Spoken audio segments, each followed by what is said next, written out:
Shalom everyone, how's everybody doing out there in YouTube land? I pray that everyone is staying safe, but that you are blessed and refreshed in Messiah Yeshua, especially during these fall feast times in which we are engaged in at this time of year. This is Ariel Ben Lyman Hanavi, and I'm the Torah teacher who brings you all of those exciting YouTube videos on exploring the Shema, discussions on the issues of Trinity.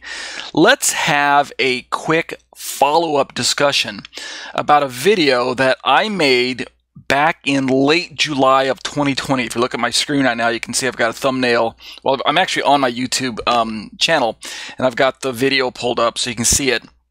And it's a video entitled "Let Us Make Man in Our Image." Who is God talking with in Genesis 1:26? And this particular video is getting a lot of attention for the wrong reasons since I made it. Now you're going, what? Don't you want attention? Yeah, but okay, hear me out. Okay, I get it. The video itself, if you look at it, if you watch just the video itself, which is, little shy of 6 minutes, it's not really a full treatment of the subject that the thumbnail presents. And the viewers are actually getting only a snapshot, this is my opinion, of the context, since the video is part 4 of a 5-part set of short videos on the topic, right? If you look at the thumbnail title, it says part 4 of 5, and yet most people are actually only seeing this video, which is part 4. So, the question the video asks is, who is God talking with in Genesis 1:26? And based on watching only this single video, one will likely, in my opinion, and I made the video, they will likely miss the context of my question and full answer. The full answer is drawn out from part 1 through part 5, and yet this is part 4 of 5-part videos. So most viewers are probably getting the impression that I believe that God is conversing with the angels, asking the question, who's God talking with in Genesis 1:26? Don't worry, we're going to read the verse in a moment. So they believe that I'm answering the question that God is actually talking with the angels. But I ask, is this really what I believe the verse is teaching? So keep watching this follow-up video, which is going to be longer than 6 minutes, obviously. It'll probably be 10, 15, maybe even 20 minutes. I'll see what I can do to cut the time down. But do me a favor. This is probably going to be about probably a 4 or 5-part set video. I haven't decided yet if I'm going to break it up into 4 parts or 5 parts. But either way, do me a favor. Watch all of the parts to get my full answer. Understand? Don't just take one slice of the video part and go, up. Ariel says XYZ. Okay, Ariel may not be saying XYZ unless you listen to the whole set, and then you realize, oh, he's not saying what I thought he was saying. He's actually saying something different. Got to listen to context, okay, right? Context is king. So if you look at the comments, there's 48 as of the recording of this particular video, and I've decided not to blur out any of the names of the those who are contributing to the comments because, hello, after you leave a comment to YouTube, obviously you need a Google account to even leave a comment. Well, then it's public to anyone anyway. So why do I need to blur out anyone's IDs there? So you can see the different the different comments that have been coming in, and I'm happy for all the interaction. Don't get me wrong, I love interacting. I haven't even had a chance to reply to everyone on this particular video. I'm going to do my best to go back and make replies to everyone, but I wanted to make this video first and then be able to go back and make the replies to everyone who made comments and use this video, this follow-up video, as a reference in my reply. Okay, make sense? All right, so without further ado, the verse in question, let's go back and look at the verse itself. The verse in question, and we're gonna look at the English, the Hebrew, the Greek, and even the Aramaic from the Targums. We're going to look at all of these different translations to see if I can ascertain what the verse is saying and what my perspective is. So, okay, the first clause, this is Genesis 1:26. The first clause of Genesis 1:26 in the English Standard Version reads this way. So right now you can see on my screen I've got BibleHub.com's tool pulled up. It's got ESV on the left and the original Masoretic Hebrew representation on the right. And everything's hot linked, so I can click on original Hebrew words and find out root words and parts of speech and all that stuff. So let's scroll all the way down to verse 26. Read the verse in question real quick. We'll probably have to read 26 and 27 just to get the context. So the first clause, the only thing we're really interested in is this first clause right here. Then God said, let us make man in our image after our likenesses. After our likeness. Right? That's the clause in question. And over on the right side of the page, the Hebrew of that same clause, you can see I've highlighted it in blue there. It says, Vayomer Elohim na'aseh Adam b'tzolmenu kidmutenu. 6 Hebrew words. So, God said, let us make man. All right.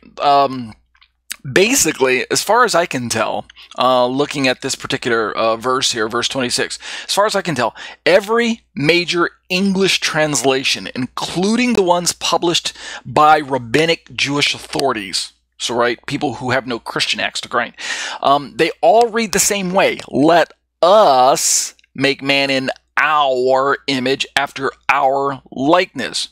So there's no question on the plurals there. It's not so the first thing we can rule out is that this is an issue of translation. You know, well, one version says let us make man, but another version says let me make man, or I will make man in my image. Okay, so no, that's not what's going on. Every major English translation, including all the Jewish ones, they all say, let us make man. So, I mean, right away you start asking the question, what's going on, right? I mean, if it really does say, let us make man, and we're going to look at the Hebrew in a second, we're going to break it down for you. You know, did Moses, did he make a mistake in his transmission of Torah? I mean, what was he doing? Was he sleeping when God was telling him, here's what you should write, let me make man? And Moses is like, you know, snoring away and wrote, let us make man. Oops, no mistake. No. Is God somehow, you know, quote, more than one, like the Christians teach, end quote, right? This would be a question that the Jewish sages would start scratching their heads, right? You know, by the time Christianity hit the scene, you know, Christian authors had picked up on this plurality, and since Christianity teaches the plurality of persons, right? God the Father, God the Son, God the Holy Spirit, then it would make sense for Jewish authorities to be thinking, well, you know, maybe the Christians are right. God is more than one. Or, you know, God forbid, is God more than one? Don't we believe that there's only one God? Okay. Has Judaism been wrong about God all this time? This verse brings in some serious questions. What does the Hebrew actually say? We're going to look at it. Does it really have these words showing up in the plural, like the translations didn't do? Or is this just a case of translation bias? And, you know, you've got to admit, every translator has his own bias. That happens. There's no way to get around it.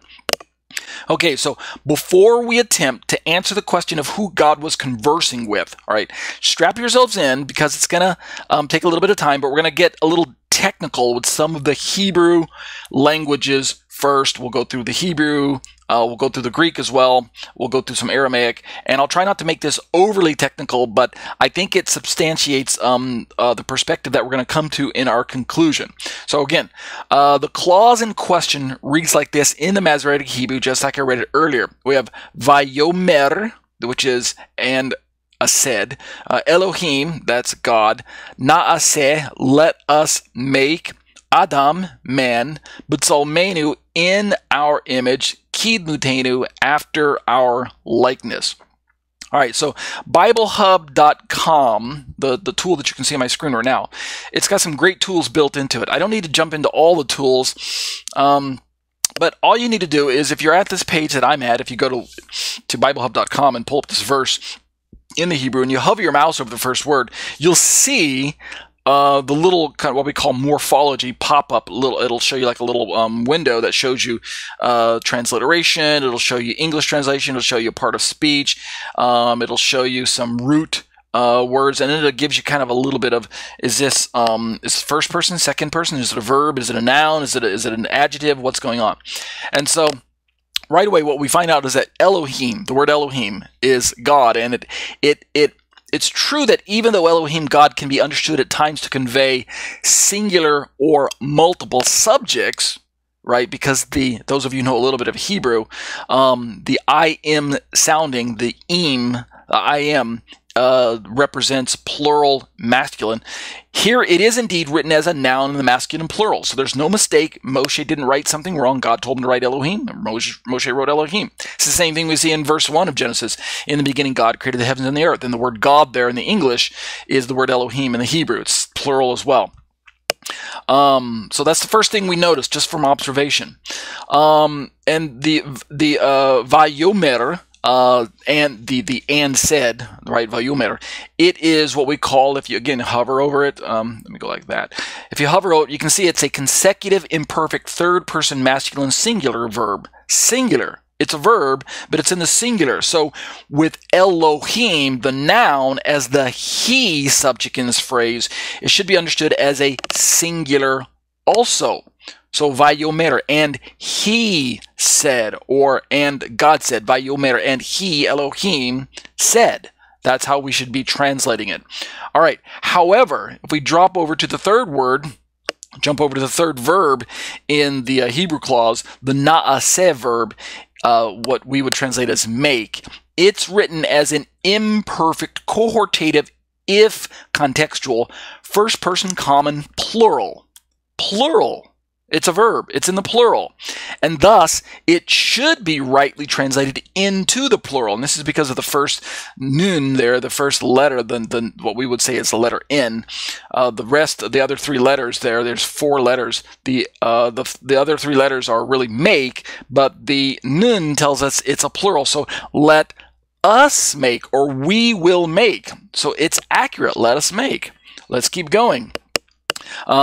Adam, the noun, or Adam in the Hebrew, let us make man, or let us make Adam after our image. It's really mankind. It's in that sense, even though it's a singular noun. But no confusion there. The next word here, B'tsalmenu. B'tsalmenu. The B'tsalmenu clause, which we translate into English as in the image, it's actually written using a masculine singular construct noun with a first-person common plural suffix, the menu, the nu at the end, the last 2 letters. This plural suffix facilitates a proper our ending. In the image of us is how I would literally translate it. The first letter is the preposition, the n.